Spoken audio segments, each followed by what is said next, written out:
দাও আসমানের দুয়া এসেছে নবীদের সরদার করিতে আল্লাহর দিদার ইয়া নবী সালাম আলাইকা ইয়া রাসূল সালাম আলাইকা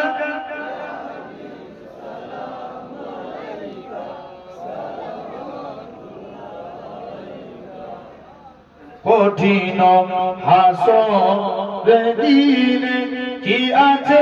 মোদের কপালে গুনাহগার উম্মতি বলে লইবে